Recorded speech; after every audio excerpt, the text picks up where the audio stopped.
ñu ànd ak Mamadou Mouhamed Ndiaye. jërë ngeen jëf coow laa ngi ne coow bay ci yéene kay bi l'Observateur njiital kaso yi ci réew mi di directeur administration pénitentiaire ab lettre bu mu bindoon li dal Ousmane Sonko fa mu tudd ca kaso ba jël lettre ba yónnee ko garde des sceaux ministre de la justice maître Aïssata Tall Sall l'Observateur na nañu lettre ba mujj ci penc ma yëf ya senn ba far siiw lettre ba dana kii di Ousmane Sonko ñaari fan a ngi yoo xam ne mi ngi ak fièvre bu toll ci 40 degré boole ci ki di wàccu ak di waxtu wax ji l'Observateur mi ngi ñuy wax ne kan moo siiwal lettre bi ba tax ñëpp jote ci procureur de la République di Abdou Karim Diop yéenekaay bi nee nañu moom xaarul bi yëf yi génnee ci tàng-tàng bi ci la génn moom it ñaawlu li xew xam le ne dinañ ci enquête ba xam kan moo siiwal lettre DAP bi DAP di direction administration pénitentiaire Le Quotidien bind na ne ñoo ngi yëglu ak di alerter ci état de santé bu Ousmane Sonko état de santé ba mooy yaram buy tàng jër ba yegg ci 40 degré ak wàccoog waxtu moom la kii di Ousmane Sonko di dund ñaari fan yi li génnee document bi nag Le Quotidien nee nañu moo ëlëm ñu bari ba tax procureur de la République bi ubbi lu ci ab enquête source soit dañuy wax ne ñoo ngi wax ay plainte yu nar a def ngir xam fan la inde bi folote Vox Populi bind na procureur de la République Abdou Karim Diop mi ngi rëbb ak rëbbulu ñi siiwal données médicales yu Ousmane Sonko yi réew mi quotidien ñu ci xët mu njëkk Sonko borom maintien teniratul fa mu tëdd journal Le Témoin di laaj lettre bi seen ndax du état bi moo organisé fuite bi maanaam moo teggi pexe yi tax mbiri siiw teg na ci moom yéenekaay bi dañuy wax ne sikki sàkk amatul ci ne kii di Ousmane Sonko ak wér-gu-yaramam doy na waar am na document officiel bu koy prouvé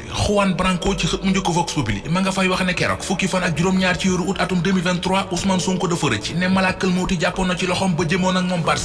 Barça wala Barsaq Libération mi ngi xëy di ñu xibaar ci xët mu njëkk tiisu rëy wi am ca gànjal ga ca Ndar guddik àllarba jàpp alxames yéenekaay bi nee nañu gaalug looco gu déparé woon Sénégal doon dem Espagne moo këpp ci waaxi Ndar yi ñene woon ca gaal ga ñu ci ëpp yéenekaay bi nañu ca gànjol fa la ñu fekk baax amoon na ay jigéen yu newoon ci gaal gi bi mu këppoo journal bi nee nañu am na juróomi néew yu ñu seppee ci ndox mi te loolee nag libé nee nañu bokkut ak ñaari gaali looco yi marine bu Maroc xeetili ñeenti téeméeri nit ak fukk ak juróom ñoo newoon ca gaal ga ñu bari ci ñoom ci géej gi la ñu des ca Kafountine fa la gaal ga déparé woon ñu teere ji ci enquête yéenekaay mi xëyee moom it jëyee ji xew ca Ndar gaal gi këpp enquête nee nañu ñoo nga ci enquête ngir am takk bu wér ci ñaata nit ñoo ca faatu ña ca mucc journal bi nee nañu jël nañ leen delloo leen gànjool ci seeni mbokk waaye amul kenn ci ñoom ku nanga wax ci li xew mu di mbëkk mi source mi ngi mel ne ku naan ñu jël gaal dem Espagne yàqi tànk la jamono ji ndax ña fa nekk bu weer wi deewee mu di fin octobre ñoom ñëpp la ñuy rungu dugal ci avion dellu si leen ministre de la défense bu Espagne mi ngi ci réew mi démb la fi yegsi te loolee moo koy fi indi l'observateur xëy ñu indil ci xët mu njëkk candidat Benno Bokk Yaakaar bi ci élection présidentielle yi 2024 yi di Amadou Ba jur jàng jeneen ju mu war a lijjanti laata élection présidentielle yi moom la journal bi xëy di waxtaane